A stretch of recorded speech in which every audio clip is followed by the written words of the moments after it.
भारत में ट्रेन सिर्फ एक ट्रांसपोर्ट नहीं, ये करोड़ों लोगों की रोजमर्रा की लाइफलाइन है।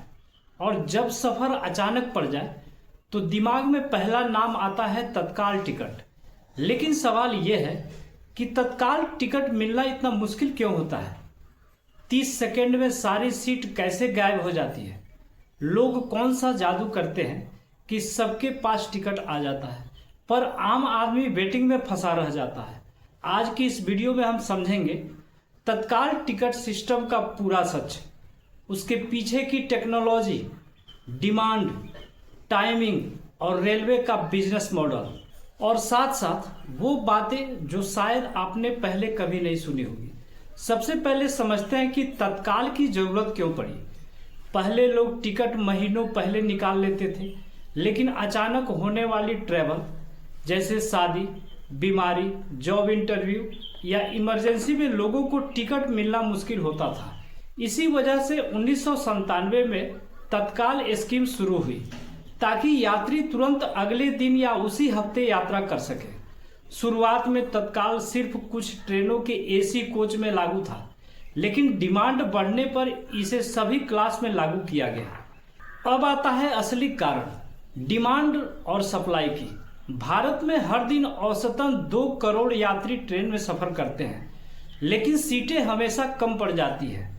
तत्काल में सीटें लिमिटेड होती है। कई ट्रेनों में सिर्फ 10 से 15% सीट ही तत्काल में दी जाती है, और ये सीट लाखों लोगों में बांटी जाती है। और जब मांग सप्लाई से कई गुना ज्यादा हो तो टिकट पलक झपकते ही गायब होना तय है। तत्काल में मुकाबला सिर्फ लोगों का नहीं, बल्कि इंटरनेट स्पीड, बैंक सर्वर और IRCTC सर्वर का भी होता है। सुबह 10 बजे से एसी तत्काल खुलता है और 11 बजे से नॉन एसी तत्काल।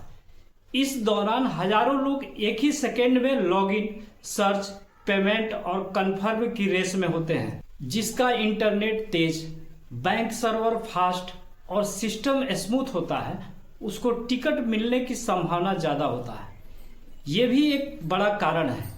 कई समय तक एजेंट तत्काल में भारी भूमिका निभाते थे, क्योंकि उनके पास थे fast system, auto fill tool, multiple bank payment और हाई स्पीड इंटरनेट होते थे।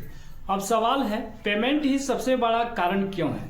आपने नोटिस किया होगा कि फॉर्म तो जल्दी भर जाता है, लेकिन पेमेंट में घूमता पहिया और टिकट गायब। पेमेंट प्रोसेस में डिले होता है।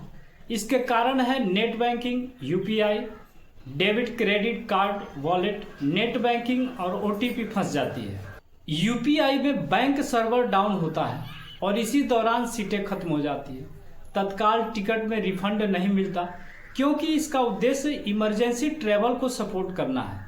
सोचिए, अगर रिफंड मिलता तो लोग एक्स्ट्रा सीट पकड़कर बाद में कैंसिल करते, फिर इमरजेंसी वाले को सीट ही नहीं मिलती।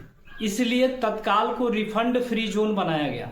बाद में रेलवे ने शुरू किया प्रीमियम तत्काल टिकट, जहां टिकट का दाम डायनेमिक प्राइसिंग से तय होता है, यानी मांग बढ़े तो दाम भी बढ़े। कई बार टिकट फ्लाइट से भी महंगे हो जाते हैं। यही रेलवे का रेवेन्यू मॉडल है। क्योंकि डिमांड ज्यादा है तो प्राइस भी बढ़ाया गया। तत्काल में सिर्फ बुकिंग ही मुश्किल नहीं, कंफर्मेशन भी सस्पेंस में रहता है। फाइनल सीट एलोकेशन होता है चार्ट प्रिपरेशन में। पहला चार्ट ट्रेन के कुछ घंटे पहले और दूसरा चार्ट डिपार्चर से करीब आधा घंटा पहले बनता है। लेकिन क्यों नहीं बढ़ाई जाती तत्काल सीटें? ये सवाल लाखों लोगों का है। जवाब सीधा है, भाई, अगर तत्काल सीटें बढ़ा दी जाए तो उसे लोग रेगुलर बुकिंग की तरह इस्तेमाल करेंगे। फिर एडवांस बुकिंग बेकार हो जाएगी और पूरी सिस्टम गड़बड़ा जाएगी। रेलवे को चाहिए कि पहले लोग एडवांस प्लानिंग करें। तो कुल मिलाकर तत्काल टिकट मुश्किल इसलिए मिलता है क्योंकि डिमांड ज्यादा होती है, सप्लाई कम होती है, टाइम फिक्स होता है, कंपटीशन ज्यादा होता है, पेमेंट स्लो होता है, एजेंट फैक्टर होते हैं, नो रिफंड होता है। डायनेमिक प्राइसिंग रेलवे ने तत्काल को इमरजेंसी सिस्टम बनाया, लेकिन आज ये लाखों लोगों की डेली जरूरत बन गया है।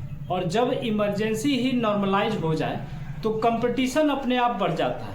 अगर आपको ये जानकारी पसंद आई हो तो वीडियो को लाइक और शेयर जरूर करें और कमेंट में बताएं आपको आखिरी बार तत्काल टिकट मिला था या नहीं। मिल गया या फिर वेटिंग ने सताया। तो दोस्तों जानकारी कैसा लगा कमेंट में ज़रूर बताएं। मिलते हैं अगली वीडियो।